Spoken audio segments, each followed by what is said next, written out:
5 reasons why Ruto might fail in his presidency, okay? 5 reasons why President Ruto might fail in his presidency. Let's get to it. Number 1, the creation of the office of the official opposition. Again, the creation of the official office of the opposition. As you know, right now, there's currently going to be bipartisan talks that's going on between Azimio and Kenya Kwanza. And you had this past weekend when Ruto reiterated in the funeral saying that he might agree to creating an office, the office of the official opposition for Raila Odinga. Now, this is unconstitutional, okay? It's not in the constitution.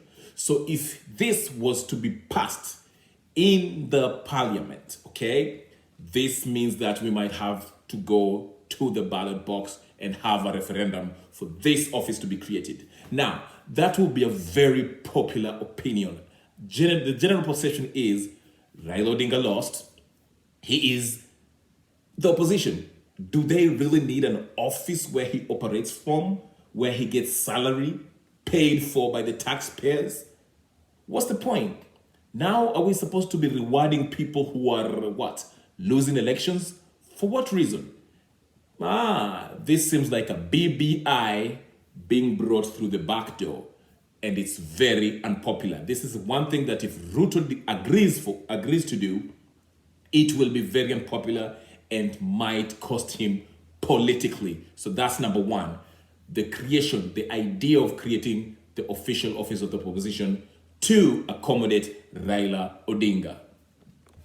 2, communication. Not just communication, but effective communication.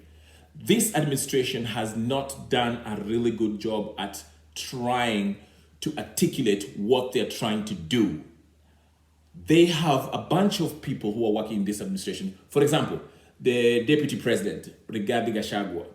We hear him speak every day, and sometimes the things that he speaks about rub most Kenyans the wrong way. For example, when he chastised the opposition, chest stamping, talking about he's the son of Mau Mau. I mean, it has some tribal undertones to it. It's like, he's trying to say, my tribe is superior to these guys' tribes, which does not come out good. As somebody who represents the administration, the president, he should address the nation in general in an official capacity as the deputy president. He should represent the whole nation.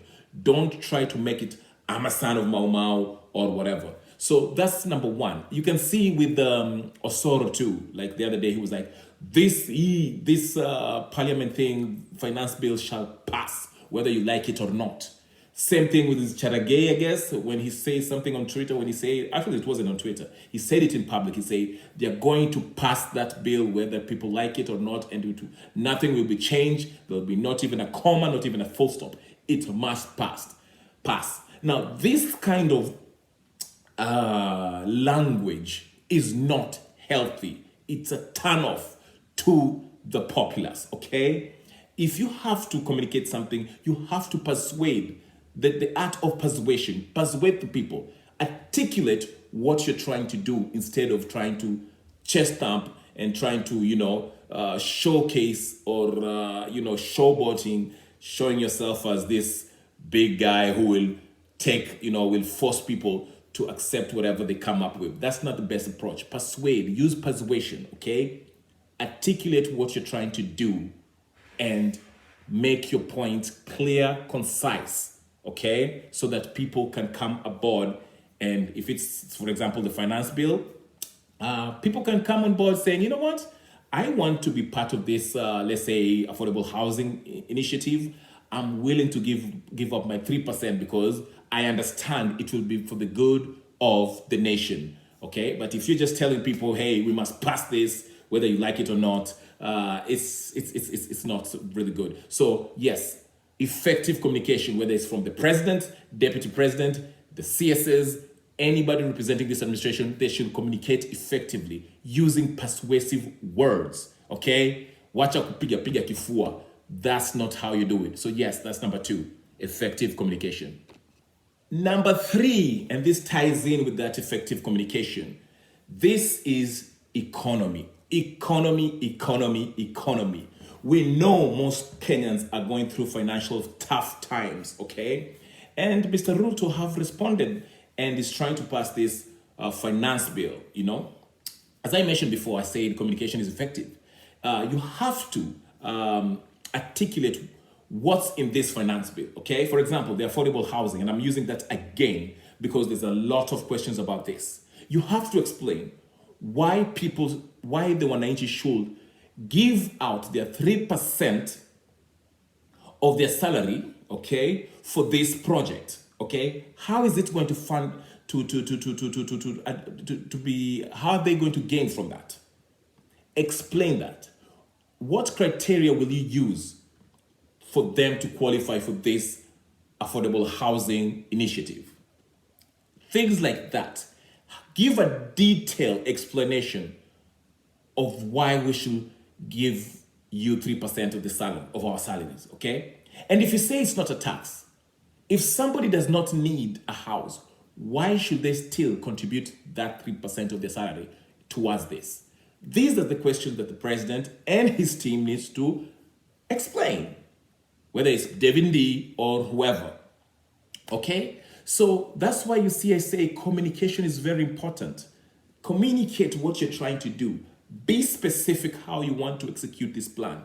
And I argue, while we're still at it, since we're talking about the economy, because this is a very vital, very, very, very important thing. Ruto discussed and told us that he brought down the debt up to 600 million or something from a trillion or something like that from a billion. But here's the thing. If you're going to tax people for your project, this bill, in attempt to get out of this financial hole that we're in, since, as you put it, borrowing is not an option, why don't you tax the rich? Okay? Tax the rich more, because the poor people who are giving up this 6%, 3%, and any other percent, paying all the VATs, they don't have much money. They're living on meager salaries. Once you buy grocery and pay your rent, that's it. You don't have any more. And you still are asking for them to give out the 3% of their salaries, 6% going towards I don't know what. That's too much.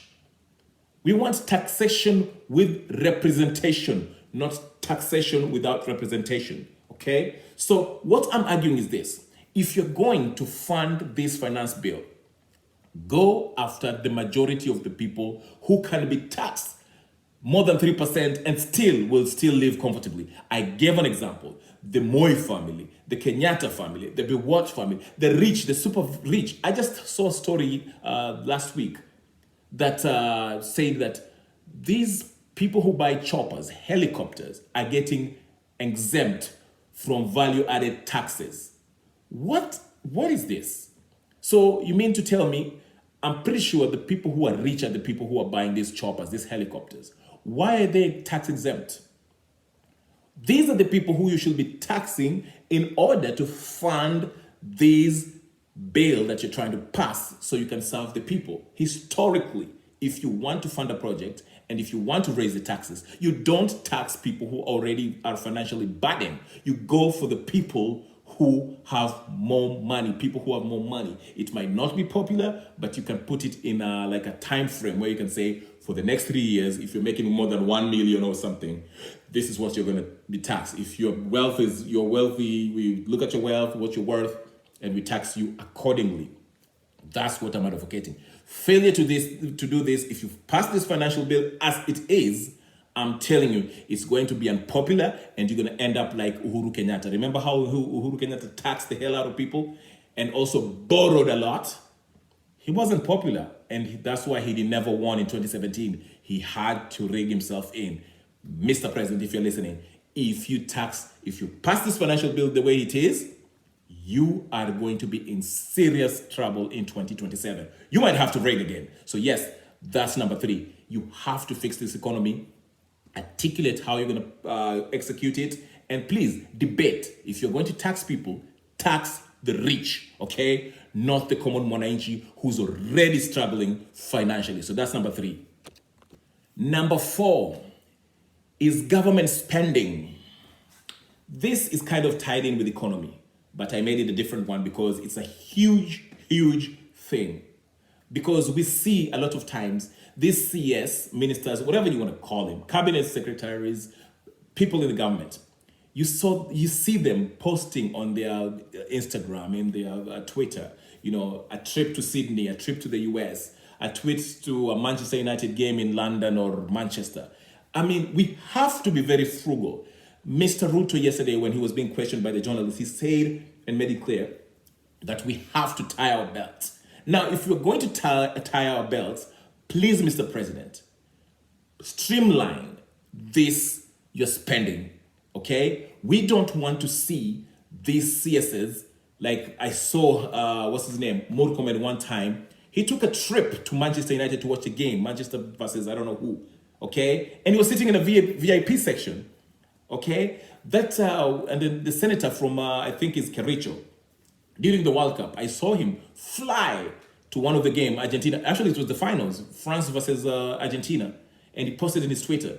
The next day, he flew back. I'm pretty sure he was using a private jet, okay? Now, these are the things that I'm talking about. Government spending, and David Dean mentioned this in one of his interviews, said government is always wasteful. Why can't we streamline this spending and we can save a lot of money that can also be used to fund this finance bill that you want to pass instead of taxing the poor, taxing the struggling civil servants, okay? So we don't want to see government waste. These unnecessary, meetings and where people go and spend whatever, buy new cars and, I don't know, sitting allowances and unnecessary meetings. We need to cut all that if we are going to be frugal, okay? If you're going to take austerity measures, please lead by example. Let's not waste government spending. That's number 4. Last but not least, number 5 is corruption. You need to take action. We cannot have these cases whereby the case is brought about, DPP tells us there's not enough evidence, so we have to drop the case. We cannot have that. We know the people who looted the money in the Kemsa debacle, okay? We know the people who are behind SGR and so many NYS and so many scandals that we've had in Kenya. Mr. President, if you want to have the support of the majority of Kenyans, you have to show us that you're not going to tolerate corruption in this government, okay? You have to go after these people. You have to get them prosecuted, okay? I know it's not your job to prosecuting, but you can use your attorney general to make things move. The DPP, I know it's an independent, whatever, supposed to be independent, but there's so much evidence out there. There's so much ministries that have been looted before in the previous administration, and we want to see some change. Corruption has to be brought to its knees. Do something about it. That will win you majority of the support. Anyway, I just wanted to give you those 5 major points that if Ruto executes properly, he will definitely win in 2027 without a doubt. Anyway, my name is Kenya Revolutionary. If you haven't subscribed to my channel, go ahead and subscribe, like, share, and comment. Tell me what you think. If you have anything else different, or you disagree with me or agree with me, or whatever case, just comment. Go to the comment section, tell me what you think, okay? Again, my name is Kenya Revolutionary. I'll talk to you guys later, and peace and blessings.